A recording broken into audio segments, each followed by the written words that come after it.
বন্ধুরা, আজ আমরা যে ভালোবাসা বিএসএনএলকে দিচ্ছি তা আসলে জিওর প্রতি আমাদের ক্রোধের কারণে।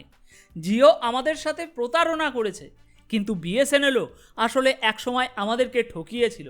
আমরা প্রতারণার শিকার বোধ করেছি, কিন্তু আজ আবার তোমার প্রতি আমাদের আশা জেগেছে, কারণ তোমার পিছনে সরকারি অভিভাবকরা রয়েছে। সেই সরকারি অভিভাবকরা হয়তো প্রাইভেট কোম্পানির সাথে ষড়যন্ত্র করে থাকতে পারে। তারা হয়তো বলছে যে চিন্তা করবেন না, আমরা আমাদের নেটওয়ার্ক ভালো করবই না।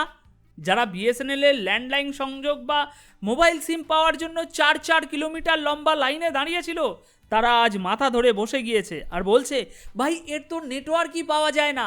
আর যখন এরকম পরিষেবা থাকবে না, তখন জিওই একমাত্র বিকল্প হয়ে যাবে। জিওর অনুকরণে এয়ারটেল ও ভোডাফোন থাকবে, যারা তাদের মাসিক চার্জ বাড়াতেই থাকবে এবং আমরা আবারও প্রতারণার শিকার হব।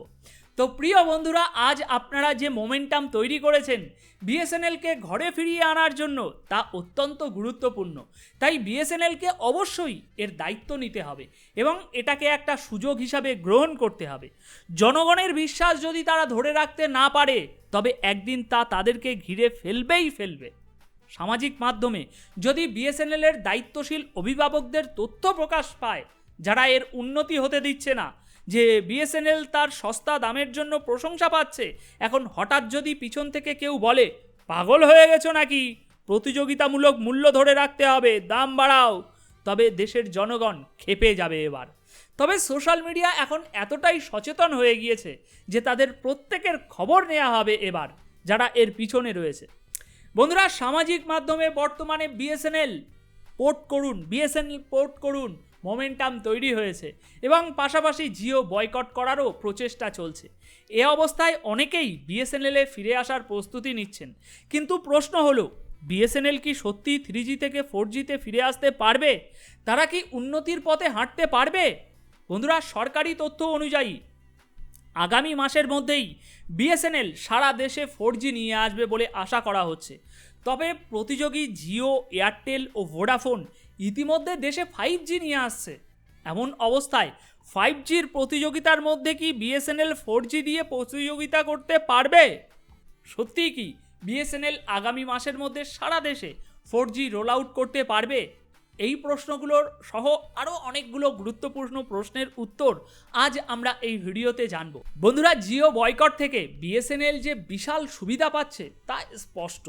লক্ষ লক্ষ মানুষ এখন সিম পোর্ট করে বিএসএনএলে আসছে।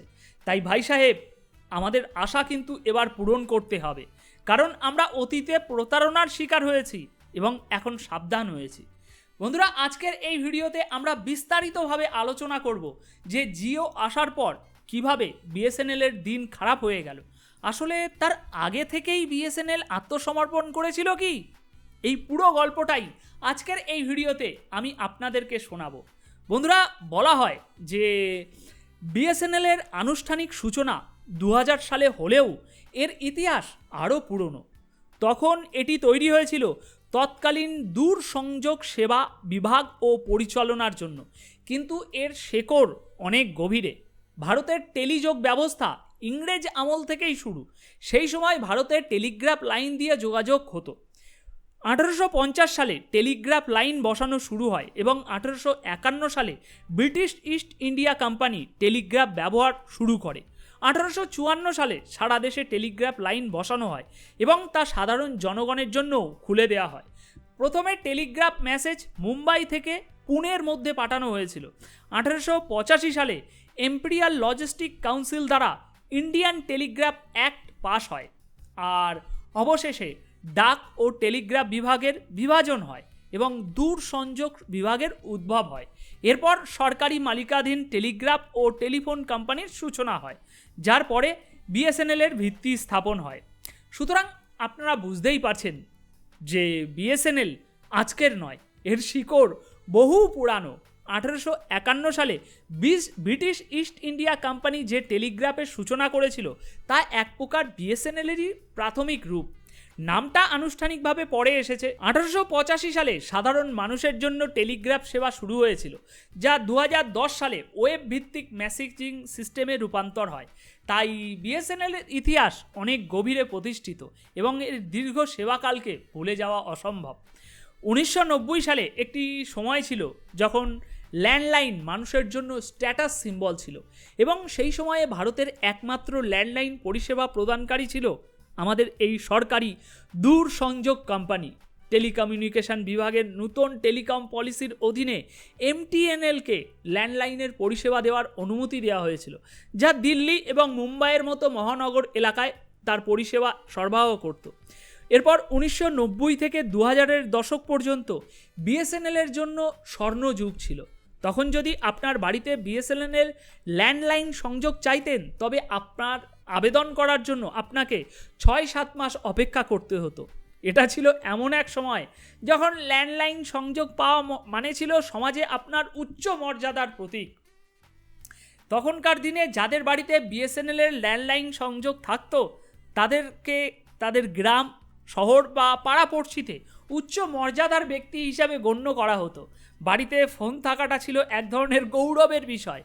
পাড়ার বা গ্রামের মানুষজন এসে ফোন ব্যবহার করতে চাইতো, আর বাড়ির মালিকরাও গর্বের সাথে জানিয়ে দিতেন যে তাদের ফোন কল আসলে বলে দেওয়া হবে, ডেকে দেওয়া হবে। বন্ধুরা, মনে করুন সেই সময়টা যখন প্রেমিক প্রেমিকারা লুকিয়ে লুকিয়ে কথা বলতো এসটিডি নামক ছোট্ট একটা বাক্সের মধ্যে। এসটিডির পাশাপাশি আইএসডিও ছিল সেখানে, যাতে আন্তর্জাতিক কল করা যেত। এইভাবে ল্যান্ডলাইন দেশের পরিচয় হয়ে উঠেছিল এবং বিএসএনএল এই পরিচয়ের পূর্ণ সুবিধা নিয়েছিল। একটা সময় ছিল যখন বিএসএনএলের অ্যাকাউন্টে 35,000 কোটি টাকা নগদে ছিল, যা তার উচ্চ মর্যাদা ও সাফল্যের প্রতীক হিসাবে দেখায়।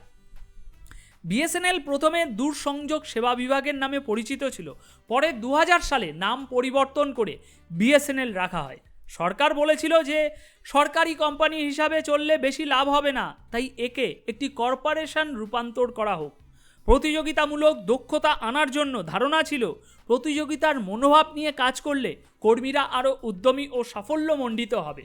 কিন্তু 2000 সালে ইন্টারনেট আসার সাথে সাথে, 2002 সালে 2G মোবাইল পরিষেবা আসার সাথে সাথে, 2005 সালে ব্রডব্যান্ড এবং 2010 সালে 3G মোবাইল পরিষেবা চালু হওয়ার সাথে সাথে, এসব হওয়ার পরও বিএসএনএলের ক্ষতি বাড়তেই থাকে। যদিও তারা প্রতিযোগিতামূলক হওয়ার চেষ্টা করেছিল, কিন্তু বিশেষ কিছু লাভ হয়নি। একটা সময় ছিল যখন বিএসএনএলের কাছে প্রায় 2.8 কোটি ল্যান্ডলাইন সংযোগ ছিল।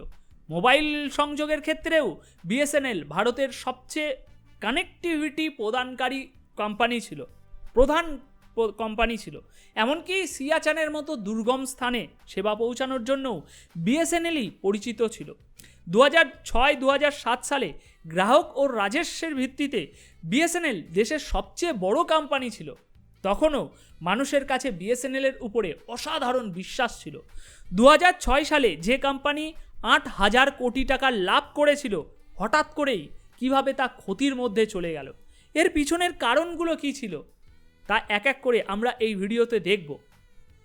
বন্ধুরা, 2006-07 থেকে 2016 সালে জিও আসার মধ্যবর্তী সময়ে কি ঘটেছিল সেই সব নিয়ে আমাদেরকে একটু আলোচনা করতে হবে। যেহেতু এটি একটি সরকারি কোম্পানি ছিল, তাই সরকারের অনেক বাধ্যবাধকতাও ছিল এর উপরে। জনগণের স্বপ্ন পূরণ করার দায়িত্ব ছিল সরকারের উপরে। তাই সরকার একে সারা দেশে বিএসএনএলের সেবা পৌঁছে দেওয়ার সিদ্ধান্ত নিয়েছিল এবং ল্যান্ডলাইন সংযোগ প্রতি গ্রামে গ্রামে পৌঁছানোর উদ্যোগ নিয়েছিল সেই সময় সরকার। কিন্তু ল্যান্ডলাইন সংযোগের সংখ্যা বাড়লেও সেবার মান কিন্তু ততটা উন্নত হচ্ছিল না। যে পরিমাণ ল্যান্ডলাইনের বিস্তার ঘটছিল, সেই পরিমাণ কোম্পানির খরচও বেড়ে যাচ্ছিল। প্রতিটি সংযোগের জন্য 702 টাকা খরচ হলেও আয় হচ্ছিল মাত্র 78 টাকা। আর তার ফলে সরকারের এই সস্তাবাজি পরিকল্পনা বিএসএনএলের উপরে একটা বিশাল বোঝা হয়ে দাঁড়িয়ে যায়। সরকারের সামাজিক বাধ্যবাধকতার সাবসিডির কারণে বিএসএনএল চাপে পড়ে যায়। এরপর রিলায়েন্স জিও এসে পুরো পরিস্থিতি বদলে দেয়। ল্যান্ডলাইন সংযোগের ক্ষেত্রে প্রতিদিন নতুন নতুন অভিযোগ আসছিল, কিন্তু তার ঠিক করতে কেউ আসছিল না। মনে করে দেখুন, হয়তো আপনাদের বাড়িতেও ল্যান্ডলাইন ছিল এবং তা দীর্ঘদিন খারাপ হয়েছিল। অভিযোগ করার পরও কোনো সমাধান হতো না। বিএসএনএলের কর্মচারীরা এমন ভাব দেখাতে শুরু করেছিল যে তারা আমাদের উপরে দয়া করে কাজ করছে। বিএসএনএলের অফিসে গিয়ে টিকিট বুক করা, টাকা জমা দেওয়া এবং তারপর অনুরোধ করা তারা যেন ওই ফোনের বাক্সটা এসে একটু ঠিক করে দিয়ে যায়। তার মধ্যে থেকে কী সব অদ্ভুত ধরনের গুনগুন গুনগুন গুনগুন আওয়াজ আসতো, যা ছিল অত্যন্ত বিরক্তকর। তো বন্ধুরা, এরকমভাবেই বিএসএনএলের কর্মচারীরা মানুষের মধ্যে এক ধরনের হতাশা তৈরি করেছিল, যা তাদের সেবা গ্রহণে আগ্রহী করতো না। এভাবেই বিএসএনএলের সেবার অবনতি ঘটে এবং রিলায়েন্স জিওর আগমনে প্রতিযোগিতার বাজারে তাদের অবস্থান আরও দুর্বল হয়ে পড়ে। বিএসএনএলের জন্য তখন সময়টা ছিল খুব খারাপ। সরকারি কর্মচারীদের এই উদাসীন মনোভাব বিএসএনএলকে অনেক ক্ষতি করেছে। অন্যদিকে রিলায়েন্স জিও তার চমৎকার সেবা দিয়ে মানুষের মন জয় করে নিয়েছে। যদিও পরে আমরা বুঝতে পারলাম আমাদের দুর্বলতার সুযোগ নিয়ে তারা সব কিছু নিজেদের দিকে টেনে নিয়েছে। কর্মচারীদের পাশাপাশি অবশ্যই সরকারেরও কিছু দায়িত্ব ছিল। আর শুধুমাত্র বর্তমান সরকার নয়, 2006-07 থেকে 2014 পর্যন্ত এবং 2014 থেকে 2024 পর্যন্ত সব সরকারই বিএসএনএলের খারাপ সময়ের জন্য দায়ী। এই সময়ে বিএসএনএলের সরকারি হস্তক্ষেপের কারণে অনেক সমস্যার সম্মুখীন হতে হয়েছিল। বিএসএনএলের কর্মকর্তারা নিজেরাই স্বীকার করেন যে একসময় বেসরকারি কোম্পানিগুলো বিএসএনএলের প্রতিদ্বন্দ্বী হিসাবে বিবেচিত হতো, কিন্তু সময়ের পরিবর্তনে 2006 থেকে 2012 সালের মধ্যে বাবুদের উদাসীন মনোভাবের কারণে অবস্থার আরও অবনতি হয়। এরপর সিম কার্ড পাওয়া যাচ্ছিল না, সেটাও একটা বড় চ্যালেঞ্জ ছিল। সমাজে বিএসএনএল কর্মচারীদের তখন খুব সম্মান ছিল। মানুষ বলতো, ভাই একটা সিম কার্ড পাওয়া যাবে, একটু ব্যবস্থা করে দাও না। এবং সেই কর্মচারী বলতো, হ্যাঁ হ্যাঁ ঠিক আছে, আমি ব্যবস্থা করে যাব। আর এই মনোভাবের কারণেই বিএসএনএলের খ্যাতি ধীরে ধীরে ক্ষতিগ্রস্ত হয়ে যাচ্ছিল। ধীরে ধীরে বিএসএনএলের প্রতি মানুষের আস্থা হারাতে শুরু করে। যদিও বিএসএনএল ফ্রি ইনকামিং সেবা দিত, তবুও সিম কার্ড পাওয়ার সহজ উপায় না থাকায় মানুষ প্রাইভেট কোম্পানির দিকে ঝুঁকে পড়ে। তাছাড়াও এর মধ্যে সরকারেরও কিছু কর্মকাণ্ড চলছিল, যার ফলে বিএসএনএলের সমস্যাগুলো আরও বৃদ্ধি পায়। বিএসএনএলের টেন্ডার করার সময় সরকার প্রায়শই দেরি করত, যার ফলে নেটওয়ার্ক উন্নয়নে বিলম্ব হতো। এমন অনেক অভিযোগ ওঠে যে বিএসএনএলের সিনিয়র অফিসাররা প্রতিযোগীদের সুবিধা দেওয়ার জন্য টেন্ডার দেরি করতেন। একদিকে যখন বিএসএনএলকে নতুন ইনফ্রাস্ট্রাকচারের জন্য অনুমতি নিতে হতো, তখন সেখানে অনুমতি পাওয়াটাই ছিল একটা বড় চ্যালেঞ্জ বিএসএনএলের কাছে সরকারের থেকে। এমন অবস্থাও হয়েছে যখন এক টেন্ডার 17 বার অনুমোদনের জন্য উঠতে হয়েছে। তার অনুমতি না পাওয়ার কারণ হিসাবে বলা হয় যে কিছু ব্যক্তি ইচ্ছাকৃতভাবে টেন্ডার আটকে রেখে প্রাইভেট কোম্পানিকে সুবিধা দিচ্ছেন। যদিও এটি একটি অভিযোগ, তবুও বিএসএনএলের অবনতির পিছনে এটি একটি অন্যতম কারণ হয়ে দাঁড়ায়। 2010 সালে যখন 3G নিলামি হচ্ছিল, তখন বিএসএনএলকে বেসরকারি কোম্পানির মতো একই দাম দিতে বলা হয়। একদিকে বিএসএনএলকে সরকারের সামাজিক বাধ্যবাধকতা পালন করতে করতে এমন স্থানে ল্যান্ডলাইন কানেকশন দিতে হচ্ছিল যেখানে কোনো লাভই নেই। কিন্তু কেন এমন করা হয়েছে? কারণ যাতে সরকারি সুযোগ গ্রামে গ্রামে পর্যন্ত পৌঁছায়। সরকার নির্বাচনী প্রচারে তাদের বলেছিল, আমরা গ্রাম গ্রাম পর্যন্ত সংযোগ স্থাপন করেছি। অন্যদিকে যখন স্পেকট্রাম দেওয়ার বিষয় আসে, তখন বিএসএনএলকে বেসরকারি কোম্পানির মতোই দাম দিতে বলা হয়। তাই তখন বিএসএনএল বলে যে একদিকে আপনি আমাকে চ্যারিটি করতে বলছেন এবং অন্যদিকে আমার আয় কমিয়ে দিয়ে বলছেন যে আমি বেসরকারি কোম্পানির মতোই দাম দিয়ে কিনি। ফলে বিএসএনএল অনেক বড় ক্ষতির সম্মুখীন হতে থাকে এই সমস্ত কারণে। সব মিলিয়ে বন্ধুরা, এই বোঝা টানতে টানতে বিএসএনএল এত ঋণে ডুবে যায় যে মাসিক 100 কোটি টাকা শুধু সুদ পরিশোধের জন্য প্রয়োজন হয়ে পড়ে। আর তখন এটা এক প্রকার দেশের সবচেয়ে ঋণগ্রস্ত কোম্পানি হিসাবে সামনে আসে। একদিকে সরকারের ধীর গতি এবং অন্যদিকে জিওর আগমন। জিও এসে দেশে 4G প্রযুক্তির ঢেউ তোলে। যখন বিএসএনএল 3G কিনে ইতিমধ্যেই হাজার হাজার কোটি টাকা খরচ করে বসেছিল, তখন হঠাৎ জিও এসে দেশ জুড়ে 4Gর বিপ্লব ঘটিয়ে দেয়। আর এই 3G বনাম 4Gতে জিওর 4Gর গতি মানুষের মন জয় করে নেয়। এবং জিও তো শুরুতেই সব কিছু ফ্রিতে দিচ্ছিল, যেখানে প্রতিদ্বন্দ্বীকে একদম কম দামে সেবা দেওয়া হয় যে সে যেন দাঁড়াতেই না পারে অন্য প্রতিদ্বন্দ্বীরা। যেখানে বিএসএনএলকে মাসিক 100 কোটি টাকা সুদ পরিশোধ করতে হচ্ছিল, সেখানে জিও বিনামূল্যে ইন্টারনেট পরিষেবা দিচ্ছিল। বিএসএনএল তার ক্ষতি কাটিয়ে উঠতে পারছিল না, আর জিও তার ব্যাংক ব্যালেন্স বাজারে নিয়ে আসছিল। ফলে বিএসএনএল ছাড়াও জিওর প্রতিদ্বন্দ্বী কোম্পানিগুলোও তার সাথে পাল্লা দিয়ে টিকে থাকতে পারছিল না। আর বন্ধুরা, 4G স্পেকট্রামের নিলামে অংশ নেওয়ার সময় একটা মজার বিষয় সামনে আসে যে বিএসএনএলের কাছে তখনও পর্যন্ত ততটা টাকাই ছিল না নিলামিতে অংশ নেওয়ার। তাই আজও বিএসএনএলের কাছে 4G টেকনোলজি নেই। তবে শোনা যাচ্ছে 2016 সালে যে সেবা জিও নিয়ে এসেছিল তা 2024 সালের আগস্টে বিএসএনএল সারা দেশে পৌঁছে দিতে চলেছে। আর বন্ধুরা, এই সমস্ত কারণের জন্য তখন প্রতিযোগিতার বাজারে বিএসএনএল প্রায় ধ্বংস হয়ে যায়, ধরাশায়ী হয়ে গিয়েছিল। 4G টেকনোলজির পর দেশে এখন 5Gর দিকে এগিয়ে যাচ্ছে দেশ, আর বিএসএনএল এখন 4Gর জন্য লড়াই করছে। তবে বর্তমানে বিএসএনএলের এই ক্ষতির সময় থেকে বেরিয়ে আসার জন্য সরকারি প্রচেষ্টা অব্যাহত রয়েছে। আর শোনা যাচ্ছে যে 2023 সালে সরকার বিএসএনএলকে 89,000 কোটি টাকার সাহায্য প্রদান করেছে, যার মাধ্যমে বিএসএনএল 4G এবং 5G স্পেকট্রাম কিনতে পারবে। তাই এখন দেখার বিষয় হবে যে এই নতুন সাহায্য এবং প্রযুক্তি আপডেট বিএসএনএলকে কতটা এগিয়ে নিয়ে যেতে পারে। সময় বলে দেবে বিএসএনএল এই নতুন অধ্যায়ে কতটা সফল হতে পারবে। দেখার বিষয় হবে যদি বিএসএনএল এই অর্থায়নের মাধ্যমে তার ঋণ পরিশোধ করে নতুন কিছু কাজ শুরু করতে পারে। তবে এটা নিঃসন্দেহে দেশের জন্য একটা চমৎকার প্রতিযোগিতামূলক পরিবেশ সৃষ্টি করবে। গত বছর শুরু হওয়া এই সরকারি প্রচেষ্টা আগস্ট 2024-এর মধ্যে বিএসএনএলকে সারা দেশে পৌঁছানোর জন্য কার্যকর হবে বলে মনে হচ্ছে। তাই বর্তমান এমন পরিস্থিতিতে যদি জিও বয়কট হয় এবং বিএসএনএলকে ঘরে ফিরিয়ে নিয়ে আসা হয়, যখন আগামী মাসেই তারা সারা দেশে 4G নিয়ে আসবে বলছে, তবে এটা বিএসএনএলের জন্য একটি অসাধারণ পুনর্জীবন পরিকল্পনা হবে। তবে আরও একটি গুরুত্বপূর্ণ বিষয় লক্ষণীয়, তা হলো যদি এই বড় বড় কোম্পানিগুলো যারা বিএসএনএলের প্রতিযোগী তারা যদি 5G চালু করে দেয়, তাহলে বিএসএনএলকে আবারও একটা বড় প্রতিযোগিতার মুখোমুখি হতে হবে। জনগণ তবে 4Gতেও বেশ সন্তুষ্ট। 4G ইন্টারনেট স্পিড ব্যবহার করেও মানুষ সন্তুষ্ট বোধ করছে। তাই এখন দেখতে হবে যে জনগণ 4G থেকে 5Gতে কতটা দ্রুততার সাথে সাড়া দেয় বা শিফট করে, ঠিক যেমনটা তারা বিএসএনএলের ক্ষেত্রে 3G থেকে 4Gতে করেছিল। তাই এখন সময় বলে দেবে এই প্রতিযোগিতায় কে কেমন সফল হবে এবং দেশের টেলিকম সেক্টরে কেমন পরিবর্তন আসবে। বন্ধুরা, বর্তমানে বিএসএনএলে পোর্ট করার প্রবণতা শুরু হয়েছে এবং মানুষ বিএসএনএলের প্রতি তাদের আস্থা প্রকাশ করছে।